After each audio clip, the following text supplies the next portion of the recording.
Suryanagari unique law classes के YouTube channel पर मैं उर्मिला राठी आपका हार्दिक स्वागत और अभिनंदन करती हूँ। बात करें हम लोग टॉट की, जैसे कि स्पेशली मैंने बताया था कि मेरे पास जो कि सब्जेक्ट है और सब्जेक्ट के अंदर जो सिलेबस हैं वो हमारे जोधपुर के जेएनयू के हैं, क्योंकि मैं जेएनयू से पढ़ी हुई हूँ और जेएनयू के अंदर मैंने बहुत सारी चीज़ें की है। इसी जेएनयू के अंदर जब मैं पढ़ती थी तो सिलेबस में हमारे पास टॉट था। टॉट का जो 3rd यूनिट है आज वो शुरू करेंगे। ये टॉट की 1st और 2nd यूनिट जो कि 3 ईयर लॉ के लिए वो मैं कंप्लीट करा चुकी हूँ यूट्यूब पे। मैं जल्दी ही उसको जो है एक सीरीज में डाल दूंगी। ये 3री यूनिट है, जल्दी हम इसको कंप्लीट करेंगे ताकि एग्जाम पॉइंट ऑफ व्यू से आपको डायग्राम बेस मैंने आपको दे दिया है, उसकी मोटी मोटी बातें मैंने आपको समझा दी हैं, केस लॉज मैं आपको बता रही हूँ। बस अब जरूरत है तो एक रीडिंग की, जो कि आप एक बुक से कर सकते हैं। बुक के अंदर R.K. बांगे जी की बुक ला सकते हैं आप टॉट में, जैन पांडे जी की बुक ला सकते हैं, लेकिन आप लोग तो ना तो दोनों नहीं लाते, बाबिल जी लेके आओगे, आप कुछ भी लेके आ सकते हैं। मैंने आपको डायग्राम बेस यहाँ पे दे दिया है, मेन की पॉइंट आपको दे दिए हैं, केस लॉज बता दिए, छोटी छोटी कहानियां भी सुना दी है मैंने आपको। अब आपको सिर्फ करने की जरूरत है कि इसको पढ़ के 2-3 बार इसको सुन के और फिर आपके पास जो बुक है उसको सुन लो और उसको एक बार रीडिंग कर लो और रीडिंग करके आप एग्जाम में लिख के आ सकते हो। चलिए इसी के साथ हम आगे बढ़ते हैं 3rd यूनिट की तरफ। और 3rd यूनिट जो है हमारी वो बात करती है, हमारी 3rd यूनिट किसके बारे में, वो बात करती है टॉट। टॉट किस किस के अगेंस्ट होता है, तो देखिए आपके बोर्ड पे मैंने सुंदर सा बना रखा है कि टॉट किस किस के अगेंस्ट हो सकता है। टॉट पर्सन के अगेंस्ट भी होता है, यानी व्यक्ति के अगेंस्ट, ये लीजिए आपके व्यक्ति आ गए। टॉट प्रॉपर्टी के अगेंस्ट भी हो सकता है, ये लीजिए आपकी प्रॉपर्टी में संपत्ति भी आ गई। और कुछ टॉट होते हैं जो प्रॉपर्टी और पर्सन दोनों के अगेंस्ट होते हैं, तो अपने ये कह सकते हैं संपत्ति एवं व्यक्ति दोनों के अगेंस्ट। ठीक है, जब हम बात करते हैं टॉट के पर्सन के अगेंस्ट, तो टॉट पर्सन के अगेंस्ट जो है हमारे पास 3 तरह के हैं। पहला मैंने लिखा आपके पास असॉल्ट, जिसको हम हमला कहते हैं। इस असॉल्ट को हम लोग आईपीसी में भी पढ़ते हैं, आईपीसी सेक्शन नंबर 351। जैसा कि मैंने आपको कई बार बताया है कि काफ़ी सिमिलर है आईपीसी और टॉट, दोनों इंटरेस्टिंग है, दोनों जल्दी जल्दी समझ में भी आ जाते हैं, दोनों हमारे रूटीन में काम भी पड़ते रहते हैं। तो यहाँ पे असॉल्ट जो है, यानी हमारे पास ऐसे बहुत सारे केसेस, ऐसे बहुत सारे मैटर्स हैं जो दोनों जगह अप्लाई होते हैं, जो हमारे क्रिमिनल में भी होते हैं, सिविल में भी होते हैं। उनके पीछे ऑब्जेक्ट भी मैं आपको बार बार समझा चुकी हूँ कि एक ही मैटर पे 2 केस लगाए जा सकते हैं, क्रिमिनल का भी लगा सकते हैं, सिविल का भी लगा सकते हैं। क्रिमिनल जो है जिसने ऑफेंस कमिट किया है उसको पनिशमेंट देने का काम करता है, और सिविल जो है जिसके साथ ऑफेंस कमिट हुआ उसको कंपनसेशन देने का बात करता है। इसलिए आप सेम ही चीज पे दोनों केसेस लगा सकते हैं। तो ये दोनों जगह पढ़ने को मिलता है हमें हमला। फिर आता है बैटरी, जिसको हम बोलते हैं प्रहार। ये हमारे पास आईपीसी में नहीं, यहीं पर है, फॉल्स इम्प्रिजनमेंट, यानी मिथ्या कारावास देना, किसी को झूठा जेल में डलवा देना। तो वो आपके ऊपर वापस केस तो करेगा ना, उसको क्यों डलवाया भी बिना मतलब कि आप किसी को ऐसे किसी जेल में डाल सकते हैं, नहीं डाल सकते ना। फिर आता है हमारे पास ट्रेसपास। देखो यहाँ पे एक वर्ड लिखा है ट्रेसपास, जिसको हम बोलते हैं हिंदी में अतिचार। जब ये ट्रेसपास के आगे एक वर्ड लग जाता है क्रिमिनल, क्रिमिनल ट्रेसपास वर्ड बोल देते हैं, तो आईपीसी का सेक्शन लग जाता है 441। और वैसे 441 से स्टार्ट होता है, वो खत्म होता है 460 पे, पूरा का पूरा एक चैप्टर बन जाता है। तो ओनली ट्रेसपास आएगा तो क्या लग जाएगा आपका, ओनली ट्रेसपास आने पर आपके हो जाता है क्या बोलते हैं टॉट। और जैसे क्रिमिनल वर्ड लग जाता है तो वो बन जाता है आपका आईपीसी। क्या बन जाता है वो आपके आईपीसी। ठीक है, उसके बाद चलते हैं प्रॉपर्टी के अगेंस्ट हम टॉट करते हैं। 2 तरह की होती है प्रॉपर्टी, एक होती है मूवेबल, जिसको हम लॉ की लैंग्वेज में बोलते हैं जंगम। एक होती है इमूवेबल, जिसको हम बोलते हैं स्थावर। और जंगम स्थावर अपने आप में विलोम शब्द, राजस्थान जुडिशरी का जो एग्जाम देते हैं ना उनके विलोम शब्द आते हैं कोर्स में, जंगम का, स्थावर। इसी जंगम को हम बोलते हैं चल, ये बन जाता अचल।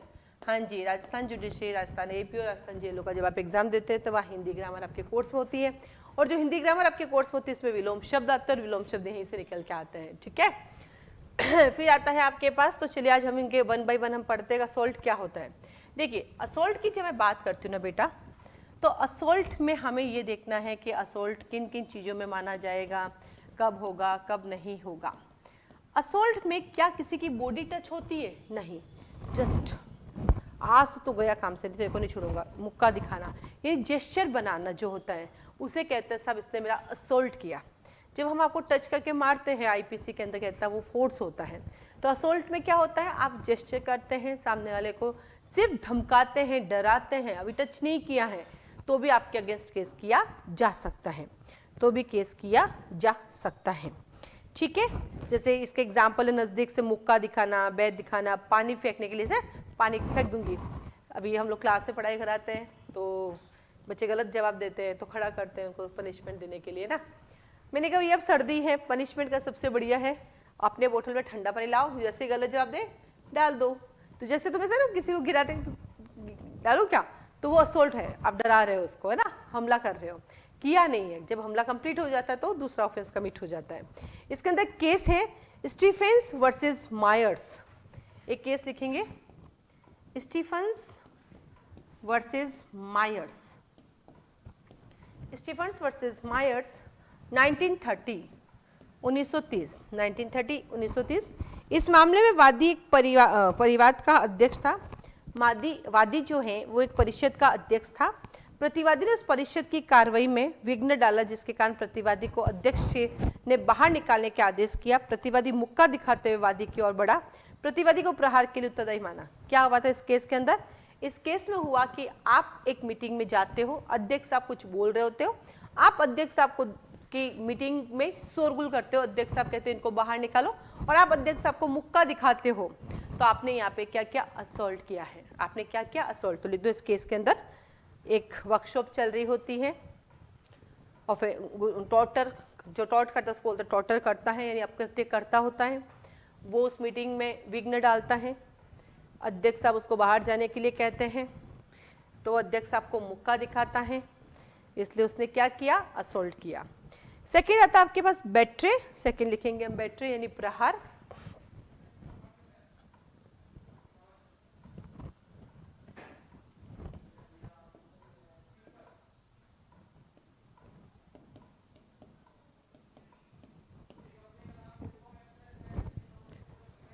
बैट्रे यानी प्रहार। इस प्रहार का में आपका फोर्स यूज होता है, यानी इसकी नेचर वैसी है।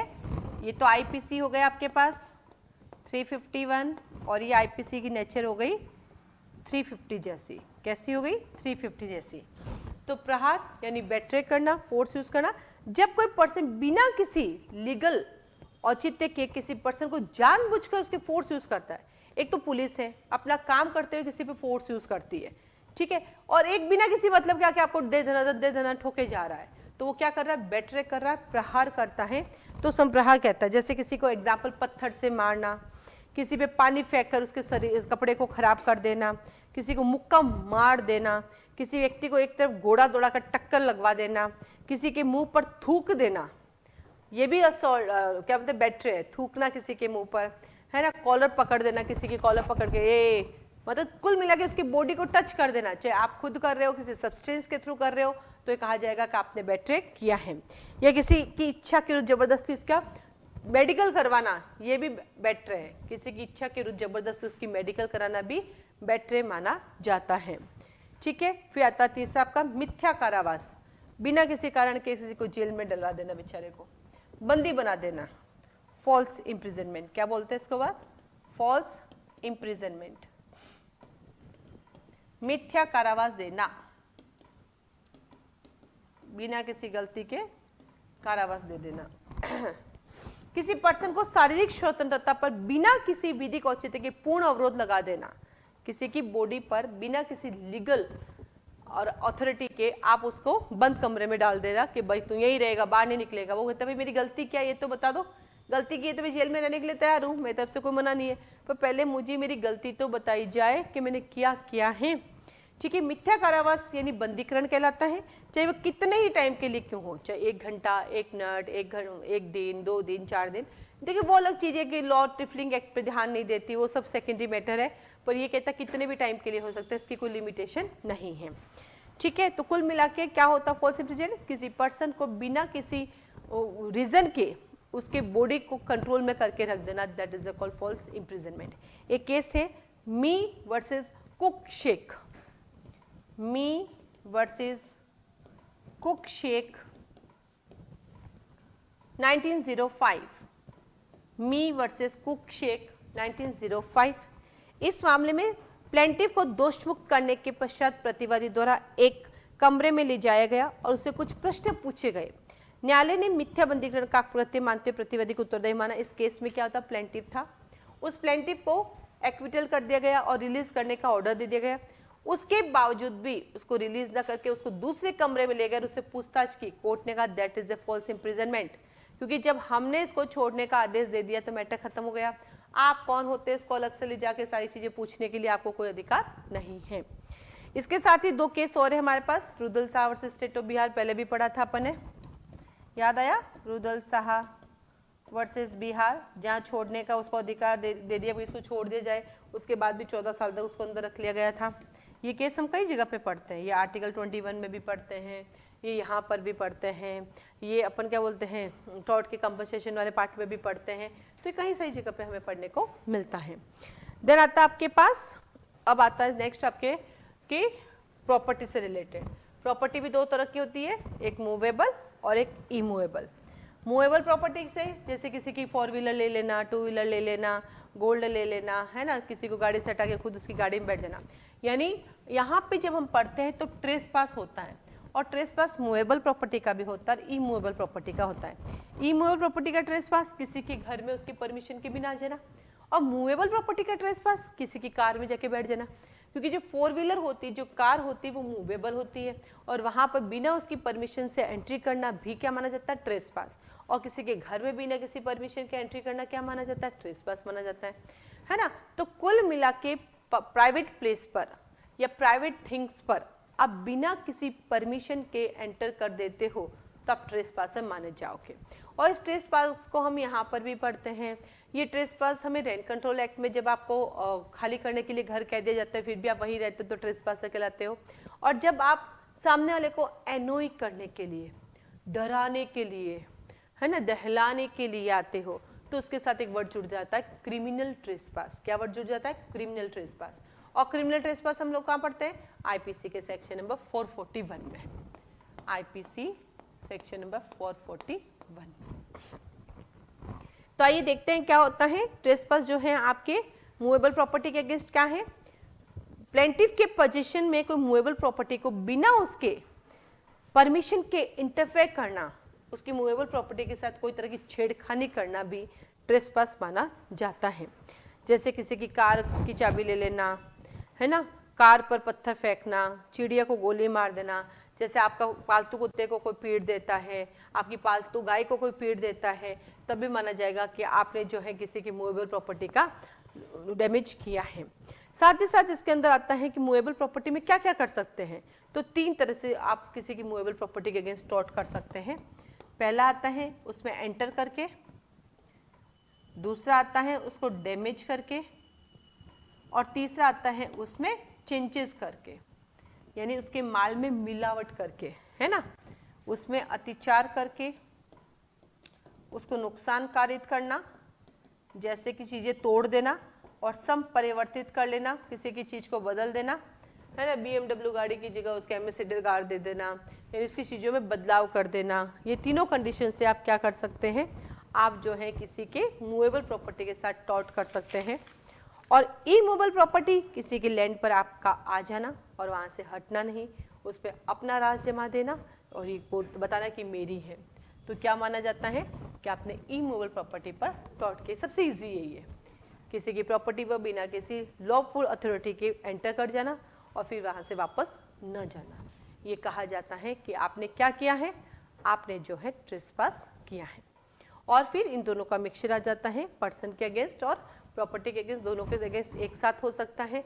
आपके घर पे आ जाना और आपका सामान उठा के ले जाना, तो आपके घर में एंटर भी किया और आपकी मटेरियल को छेड़ भी दिया, तो दोनों एक साथ भी किया जा सकता है। तो एक सुंदर सा डायग्राम बना के 1-2 केस लिख के आप इसको लिखोगे तो आपका ये लगभग 4 पेज में कंप्लीट हो जाएगा।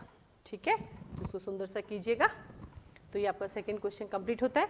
इसी यूनिट के अंदर 2 क्वेश्चन बनते हैं, एक बनता है नेग्लिजेंसी और एक बनता है डिफेमेशन। नेग्लिजेंसी कब होगी कब नहीं होगी इसके बारे में चर्चा करेंगे, और डिफेमेशन 3 क्वेश्चन बनते हैं और 3 में से एक क्वेश्चन एग्जाम में आता ही आता है। ठीक है, आज के लिए